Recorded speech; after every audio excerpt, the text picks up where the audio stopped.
नमस्कार, आप देख रहे हैं वीके न्यूज और मैं हूं आपके साथ मयंक गौड़।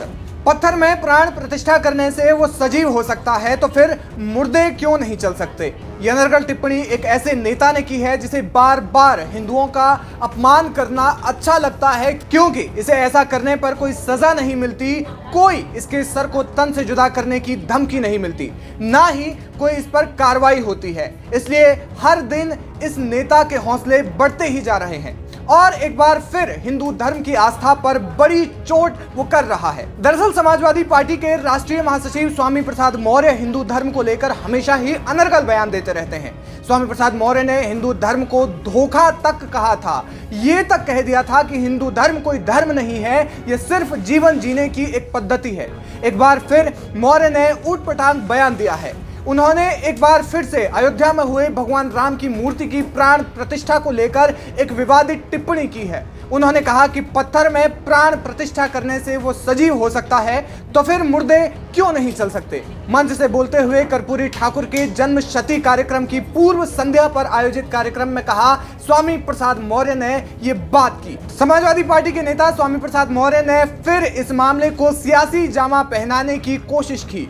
मौर्य ने कहा कि देश में बेरोजगारी पर चर्चा न हो, इसलिए ऐसे ड्रामे का उपयोग किया जा रहा है। इसके आगे मौर्य ने कहा राष्ट्रपति ने भी इस कार्यक्रम से दूरी बनाई क्योंकि उनको भी दिल्ली में हुए अपने अपमान की याद थी। उन्होंने कहा कि भगवान राम तो हजारों साल से पूजे जा रहे हैं और जिसकी पूजा हजारों साल से करोड़ों लोग कर रहे हैं तो उसके अंदर प्राण प्रतिष्ठा करने की क्या जरूरत है। आज सत्ता में बैठे हुए लोग अपने पाप को छुपाने के लिए इस तरह का ड्रामे का सहारा ले रहे हैं। सपा नेता ने कहा कि ये लोग प्राण प्रतिष्ठा कर अपने को भगवान से बड़ा साबित करना चाहते हैं। अब स्वामी प्रसाद मौर्य को कौन समझाए कि भाई भगवान हो या अल्लाह, वो शक्ति बड़ी ही होती है, उन्हें बड़ा और छोटा नहीं किया जा सकता। लेकिन सियासी रोटियां सेकने की चाहत में गिरे ये नेता ये कहां समझ सकते हैं। इस दौरान मौर्य ने राष्ट्रपति का जिक्र किया, शंकराचार्य का जिक्र किया, लेकिन आज इन्हें शंकराचार्य की याद आ गई जो कल तक हिंदू धर्म को भी नहीं मान रहे हैं। गाजीपुर के लंका मैदान में कर्पूरी ठाकुर के जन्म शताब्दी की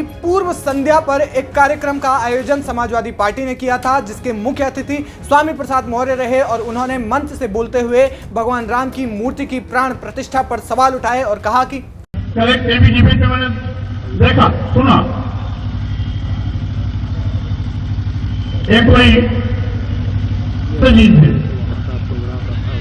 पूरी दुनिया में भारत एक ऐसा देश है जहां पत्थरों में प्राण प्रतिष्ठा किया जाता है। हमारे समाजवादी पार्टी के प्रवक्ता भी बैठे थे डिबेट में भाटी जी, उन्होंने कहा संत जी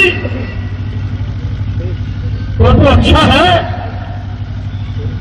अपने परिवार में मरने वाले लोगों की जो लाशें होती हैं उसमें भी प्राण प्रतिष्ठा कर दो, हम आगे कभी मरने ही नहीं, अमर हो जाएंगे। तो अगर प्राण प्रतिष्ठा करने से पत्थर सजीव हो जाता है, प्राण प्रतिष्ठा करने से तो मुर्दा क्यों नहीं चल सकता है। ये सोच है। यहां पर पाखंड है, ढोंग है, आडंबर है। जिन्होंने रामचरितमानस को लेकर विवादित बयान दिया, जिसके बाद रामचरितमानस की प्रतियां भी जलाई गई। स्वामी प्रसाद मौर्य बिना सोचे समझे हिंदू धर्म पर टिप्पणी करते हैं। ऐसे में आपको याद दिला दे कि जब प्रॉफिट मोहम्मद पर कमेंट किया था तो उसे जान से मारने की धमकी दी गई, उसके साथ बलात्कार करने की भी धमकियां दी गई। पूरे देश में और विदेशों में भी नुपुर शर्मा का विरोध हुआ, लेकिन सनातनियों का राम का अपमान करने वाले नेताओं को एक नोटिस तक नहीं भेजा जाता। इसलिए हर दिन इनकी हिम्मत और आगे बढ़ जाती है। अब स्वामी प्रसाद मौर्य के इस बयान के मामले में आपकी क्या राय है, हमें कमेंट बॉक्स में जरूर बताएं। वीके न्यूज उत्तर प्रदेश उत्तराखंड, सच का सारथी।